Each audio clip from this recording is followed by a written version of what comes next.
শোকাহত জনতা, আসসালামু আলাইকুম। আপনারা জানেন যে আজকে আসলে আমরা সবাই শোকাহত। আমাদের এই জুলাই যোদ্ধা ইনকিলাব মঞ্চের মুখপাত্র, আমাদের সবার প্রিয় শরীফ ওসমান হাদি আত্মায়ের গুলিতে শাহাদাত বরণ করেছেন গত পরশুদিন সিঙ্গাপুরে। আল্লাহ তাআলা তাকে শহীদ হিসেবে কবুল করুন, সেই দোয়া করি। আর যে বিষয়টা আমরা বলতে চাই সেটা হলো যে যারা মনে করেন যে একজন হাদিকে হত্যা করলে জুলাই বিপ্লব নষ্ট হয়ে যাবে, তারা কিন্তু ভুল জায়গায় আছে। এই একজন হাদিকে হত্যার মধ্য দিয়ে আরো কিন্তু লক্ষ হাদি এই বাংলার জমিনে জন্মগ্রহণ করবে এবং একই সাথে এই ফেসিবাদ বিরোধী যে কোনো শক্তি আমরা এক থাকবো, একত্র থাকবো, ঐক্যবদ্ধ থাকবো। এইটা আজকের দিনে সবার নিকট আমাদের প্রত্যাশা যে বাংলাদেশের স্বাধীনতা ও সার্বভৌমত্ব প্রশ্নে আমরা সবাই ঐক্যবদ্ধ থাকবো। আমাদের আপনাদের অনেকেরই মত পথে পার্থক্য হতে পারে, দেশের স্বার্থে সকলে আমরা ঐক্যবদ্ধ থাকবো।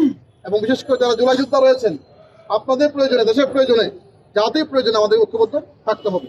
এবং আমরা আশা করব যে কোনো মূল্যে এই হত্যাকাণ্ডের বিচার ইনশাআল্লাহ আমরা নিশ্চিত করব। এই ক্ষেত্রে সকলের সহযোগিতা আমরা চাই, সরকারি বেসরকারি প্রত্যেকের। এবং এই ষড়যন্ত্র যাতে বাংলাদেশে আর সংগঠিত হতে না পারে এই জন্য সকলকেই তৎপর থাকতে হবে।